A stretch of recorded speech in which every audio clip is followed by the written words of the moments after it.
I can see that she's tired. She's often tired. This time she's tired of me. I get the scoop, I'm not stupid. It's easy to see. I can see that she's lonely. She's often lonely when she's at home without me. If you've known her as long as I've known her, it's easy to see. It's easy to see our love's just a ragged old shirt, no reason to keep. Hearts come to.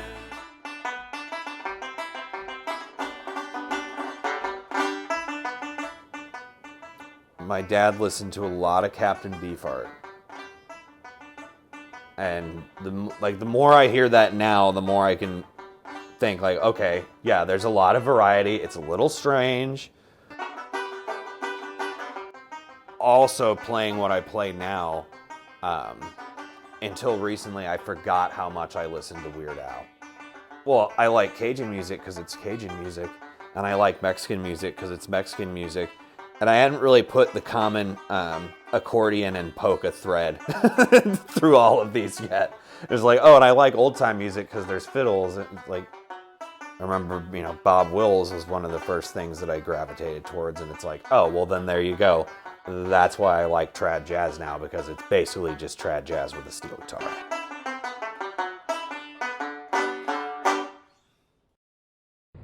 So we got this place about 2.5 years ago. It's from 1894, and it was seriously abused, but we've been bringing it back to life. This entire staircase was painted, so as you can see, we had many, probably hundreds of hours of scraping just to get it to this point. And up here, we decided to cover all of the asbestos with hardwood flooring. That's acceptable.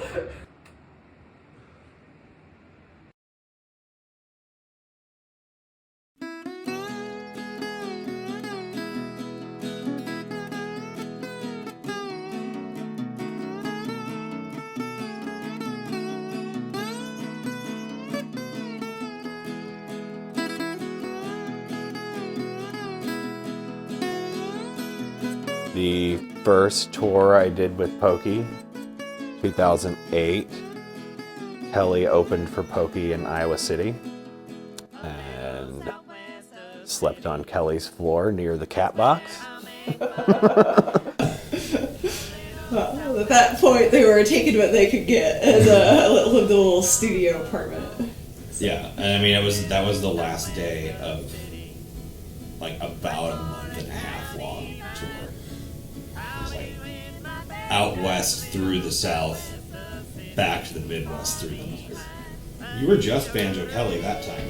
Yeah, I'm not totally sure if that would have been Banjo Kelly or if that would have been the Circus Man. I seem to remember it was just you. Yeah. Well, yeah, it was definitely just you, because you were wearing that blue dress you made, and I remembered that very quickly. Yeah. Very impressed.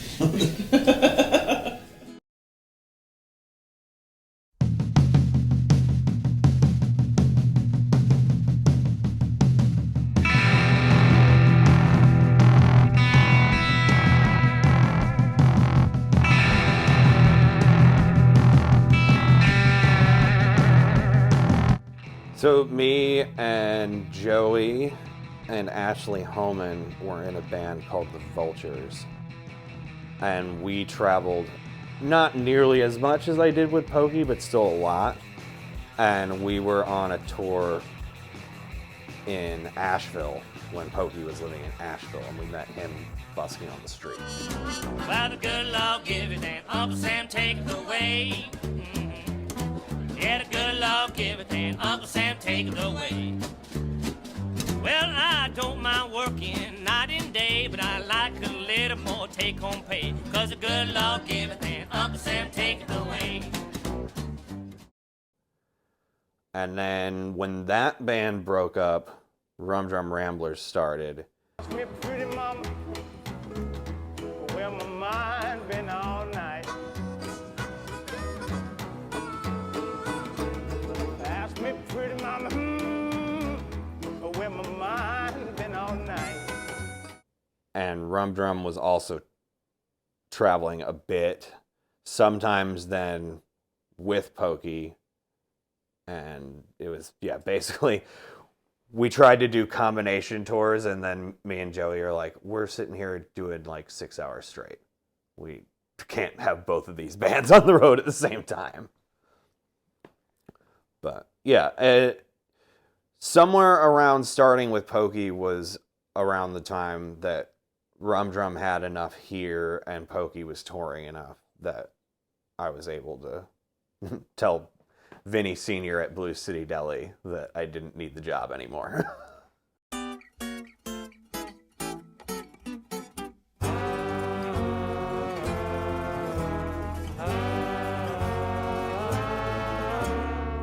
I travel around this country Thursday, Friday, Saturday, Sunday.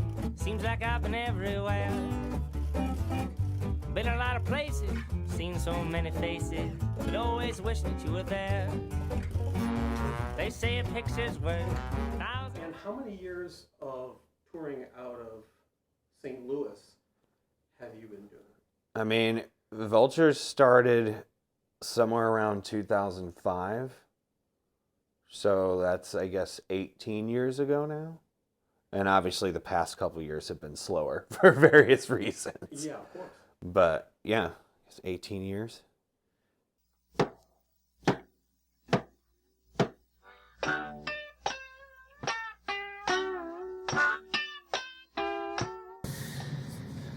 So this photo was one that I took the day before the accident. We had a day off in Charleston, South Carolina, and we decided to go to Folly Beach. So it's Ryan there with Adam and Joey, and we had a great day. We went around and saw the country's oldest tree. Went to Krabby Hour at the Krabby Shack. Yeah, it was a really good day. I remember scaring you by grabbing your ankle right after you got out of the bunk in the bus. Yeah. And I remember we were going to get coffee, and then after that, I don't really remember anything until at one point answering questions in the hospital. With my memory of it, I was walking in front, he was walking behind. The driver came forward from being stopped and trying to get out of a laundromat. So yeah, he was drugged under the car, and when he was pulled under the car, his head fractured on the cement parking lot. So he had a fracture in his skull that ran from midway into his ear canal. So he had hemorrhaging on his brain, and he lost hearing in that ear pretty much.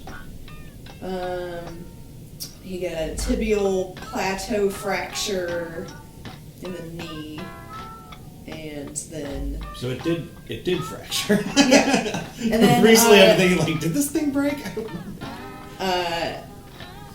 One thing they didn't realize is that his ankle was broken, so they had already put his knee in a brace, and they had him fully strapped to the bed because he was what do they call you? Combative. Combative, yes, he was combative. Trying to fight every Which is single apparently person. common in Yeah.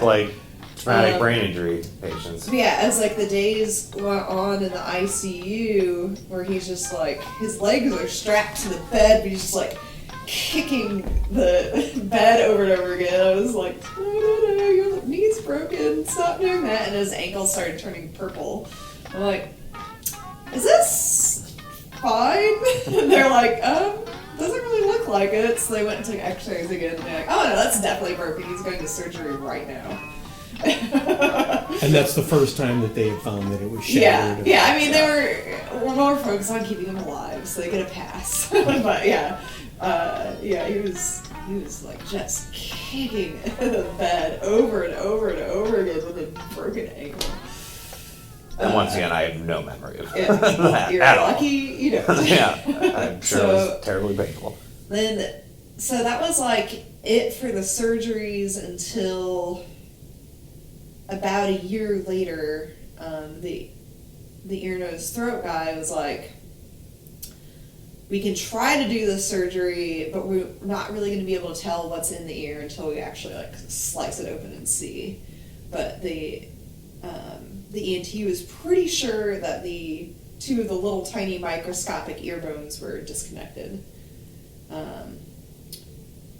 Just because the fracture went right through the ear canal. And they were. And he... Fortunately for the surgery, he guessed right. Yeah, he got in there, like, glued those little bones back together somehow inside his ear, and then, wildly successful surgery once his body reabsorbed all of the blood. He regained some of his mid and low end hearing in that ear. And it's, like, not as good as his other ear, but... it's still, like, I don't know, maybe up to 5 decibels lower overall. It's like, this is still the good ear. Yeah, but it was very miraculous that he regained any hearing back out of that ear. Yeah, it was terrible. My dad flew out... I vaguely remember that. I don't remember any of the time in the car. Yeah. I remember being in these diners, but, like, thinking back on it, it's like, I don't know how in the hell I got out and in a car and into a diner. My dad came out the day after and stayed for a few days, and then his mom flew in, and then she stayed up until...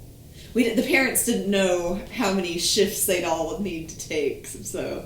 but yeah, it ended up that they like, against their will, kind of, they begrudgingly, all the different departments signed off on him so that we could leave. So his mom was still there, so we rented a car, and he was released by maybe like 5 p.m. on whatever day we got out of the hospital, and we didn't make it more than like an hour and a half before he was like in way too much pain and he couldn't stand it anymore. So we stopped and got a handicap accessible hotel room.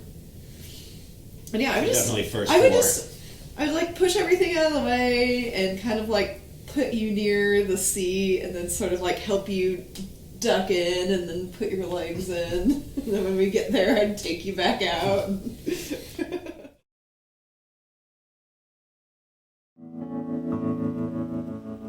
When I was young, I dreamed of highways. Never knew I'd find you there. You got yours, and I got my way. It's all gone, and I don't care. Come lay down here on my pillow. I've got to see you one more time.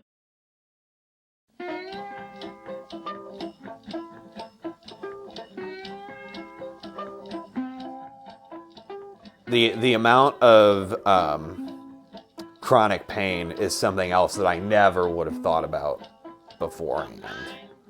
Like the things that I thought were just like country wisdom of, like, oh, well, there goes my knee, it's about to rain. Now I'm like, oh no, barometric pressure, yeah, that affects my joints. In the morning, going up and down the stairs is a lot harder than it is in the middle of the day. Like all these things that I thought I wouldn't have to be dealing with until I was like in my 60s are very much real now. Not as easily exhausted as I was immediately after the fact, but more easily exhausted than most people in my age group. I thought I was dying all the time. All the time. Even like the littlest thing. It's strange the amount of, I guess, physical hallucination. I mean, there's probably a bit of a better word for it than that, but where it's just like, why am I cold? It's the middle of the summer. Like, why do I feel like I'm about to pass out? All I did was stand up. Just weird things in the nervous system to where it's like, why does my arm feel like this? I must be dying. Yeah, a lot of paranoia, and then things I thought that were solutions that weren't actually solutions. I really thought I needed to drink blood for a while. Because I thought that the iron content, I was definitely craving iron. And I thought that more, overdoing my iron content would somehow solve these problems. Yeah, he wasn't capable of doing any really difficult mental work, but what he really did need was someone he felt comfortable talking with and sort of exploring some of the ways where he's trying to get back on track and start wrangling some of the irrational thoughts, or sort of just coming to terms with living with a brain injury and coming to terms with the fact that a lot of the things won't ever actually go away, but you just learn new coping mechanisms. Well, just I guess I had never really thought about how and why I was thinking things. Taking the outsider approach to your own thought process, and talking with someone definitely made me reconsider. It's like you're not crazy, but your process is wrong. Need to and even realizing things about how sleep affects your thought process, about how your daily routine affects your thought process, about ways to improve your focus, or even it's like doctors would tell me in the hospital or anywhere else things like, oh yeah, keep playing music, that's good for you. But it was Tobin that could explain why. Oh, well, it uses both sides of your brain. It's using your memory and your coordination and creativity, and problem solving, it's like, oh, okay, well, now this makes sense. And reinforced the good parts of the mental process rather than, other doctors basically just being like, well, you're not dying, so you're fine.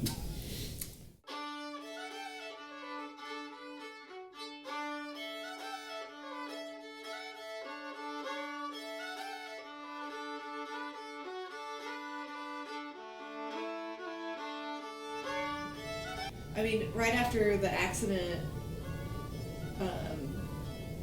touring was the only income that we had, and so it was a really difficult decision for me to make to keep doing it, because I know, he really hated me being gone, and I had a really hard time, but sort of well, we do still have to pay the bills somehow. And we had so many bills at that time. And all of our money was completely up in the air. I mean, the amount of medical costs, it's we would have, without the settlement coming through, we would have been bankrupt. Oh, absolutely. And so it was also who knows if we're even going to have money after this, so we at least need enough to buy groceries, pay bills. Yeah. So that was really hard at first, and he really struggled with wanting to be back out on the road and knowing that he couldn't at the time. But now. Yes, we tried. Yeah. We tried a bit. Yeah. And I mean, at first I couldn't take being in a car. Yeah. Really at all. He traveled very poorly right after the accident. I mean, I don't think that I could go more than 45 minutes to an hour without just complete breakdown. And it would be all right, pull over, calm down, try again. Yeah, I mean, the amount I needed to sleep was constantly changing, and was, I mean, still is somewhat confusing. But yeah, like going from being used to, like, you get very little sleep, you're traveling all day, really the work hours are, you know, generally in the, like, somewhere around 4 p.m. to somewhere around 4 a.m. And now it's like, oh, I need more sleep, and I have to be awake at the time that I usually don't have to be awake at. Yeah, I mean, at this point, I'm closer to sleep requirements from before, but, you know, also making that adjustment certainly allowed me to realize how much difference sleep can make just in my general mindset. You know, there's things that I'll think about and, like, you know, I'll be so fixated on something or so upset by something. And I mean, it, especially immediately after the accident, I had no idea why that was. And now I can tell, it's like, oh, I'm just really tired. Like, my brain is tired. So I need to sleep, and I'll think about it again. It's the literal, let me sleep on that. One of the positive sides of 2020 being such a slow year is that it was way easier to think about things like, nope, I just feel weird. Nothing changed. Still at home, ate the same thing today, ate yesterday. Like, everything's fine. Yeah. Really, like, a lot of people had a bad time during the pandemic, but we'd already been through so much hell at that point. Like, the pandemic was an absolute relief.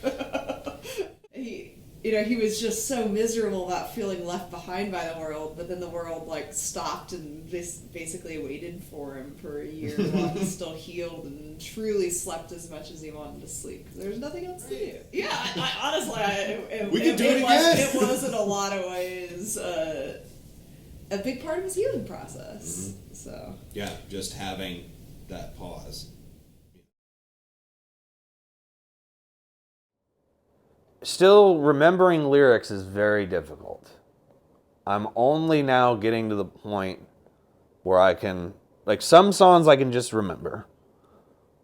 Most songs I can take a glance at a lyric sheet and be like, oh yeah, it's that one. As far as my playing, like, instrumentally, I mean, there's definitely been improvement, but it's hard to tell if that is related to the fact that I'm playing with more people than I used to, or the fact that, once again, like, I've had to really think about thinking more. You know, like, maybe my practice routine is just better than it used to be. Theory has become more appealing. You know, things like that. So yeah, improved, but slowly. Yeah, it certainly has broadened my horizons, not just doing the same thing over and over again. And it took a while, but I still feel like, especially in the last years of the, you know, time with the Pokey Band, I didn't realize that I was overqualified until I started playing more instruments with other people. You know, like a harmonica solo wasn't my only feature. You know, I'm capable of doing more with a little bit more on my plate. Post-accident blessing in disguise of just having to be in St. Louis more and finding things to do and becoming involved in more records. It's like, now I get that I have a lot to weigh in on. I mean, in general, just like anything else, it's like, you know, we're figuring it out as time goes on. What is good and healthy and what's too much.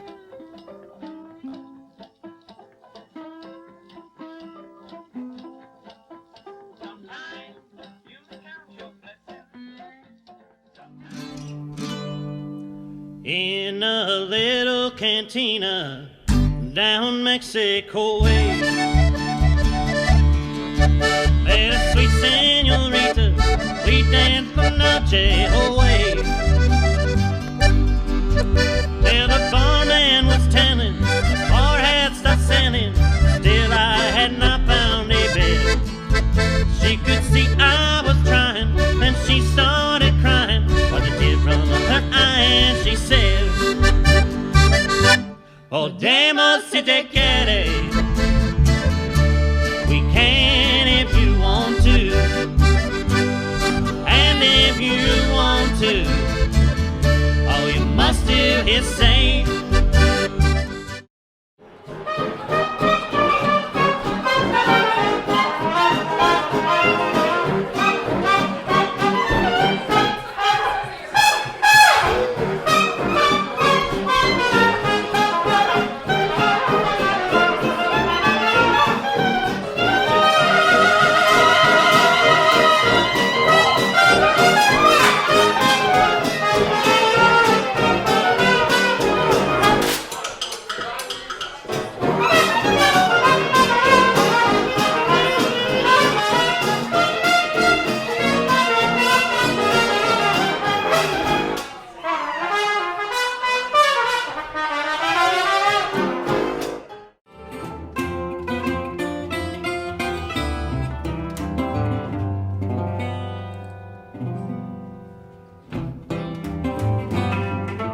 Sometimes, boy, I up and get mad.